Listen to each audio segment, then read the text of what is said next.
Class या कक्षा 9 के छात्रों का मैं अनुज इस संस्कृत क्लास में स्वागत अभिनंदन करता हूँ। हम लोग ये प्राचीन गद्य काव्यकार के विषय में पढ़ेंगे, जो सेकंड पार्ट है संस्कृत गद्य साहित्य के इतिहास का।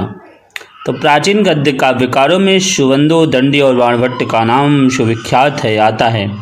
शुभंदु प्राचीन गद्य काव्यकारों में शुभंदु की चर्चा सबसे पहले की जाती है। विभिन्न साक्ष्यों के आधार पर उनका रचनाकाल 6वीं शताब्दी में सुनिश्चित किया गया है। इनकी एकमात्र कृति वासुदत्ता है। कौन सी है? वासुदत्ता। शुभंदु की एकमात्र कृति है वासुदत्ता। ये है, यह एक काल्पनिक कथा है जिसका सूक्ष्म पौराणिक कथाओं का संकेत करते हुए अति विस्तार किया गया है। रचनाकार के अनुसार इस प्रबंध काव्य के प्रत्येक अक्षर में श्लेष अलंकार है। इसी कारण शुभंदु की भाषा में क्लिष्टता, कृत्रिमता और आडंबर का आधिक्य है। दंडी 3 कृतियों के रचयिता माने जाते हैं। वो भी दश कुमार चैतम, अवंती सुंदरी कथा और काव्यादश, ये 3 कृतियाँ उनकी। दश कुमार चैतम, अवंती सुंदरी कथा तथा काव्यादश। विभिन्न साक्ष्यों के आधार पर दंडी का समय भी 6वीं शताब्दी ही माना गया है। अवंती सुंदरी कथा को अनेक विद्वान दंडी की रचना नहीं मानते। काव्यादश अलंकार शास्त्र का अनूठा ग्रंथ है।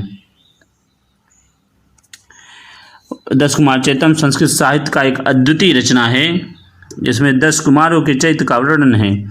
इसमें 10 कुमारों के देश देशांतर भ्रमण, विचित्र अनुभव, दुराहियों कार्यों का मनोरंजन वर्णन है। पंचाली रीति के सिद्धहस्त कवि दंडी के गद्य बड़ा ही चुस्त और सरस है। पंचाली रीति के कवि दंडी माने जाते हैं।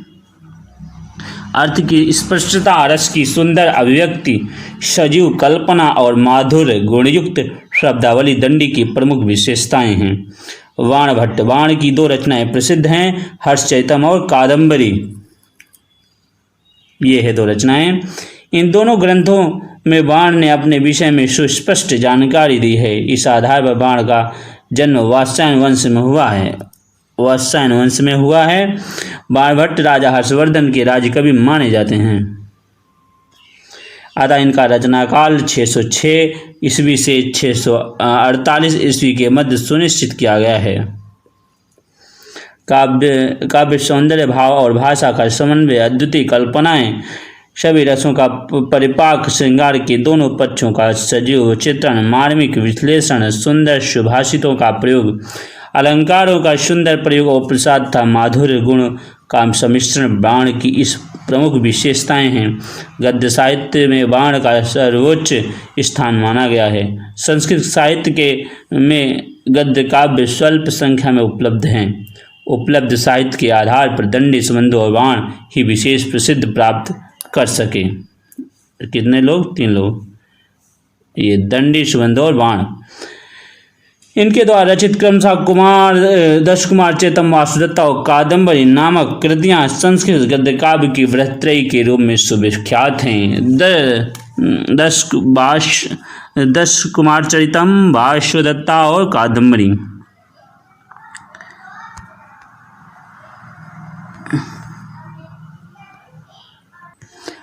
इस वीडियो में इतना ही। अब नए वीडियो, नए टॉपिक, नए विषय के साथ मिलते हैं। गद्य खंड में ही जो पहला है वो वंदना है, ऐसा कुछ पाठ है, उससे मिलेंगे। तब तक के लिए महादेवाय नमः।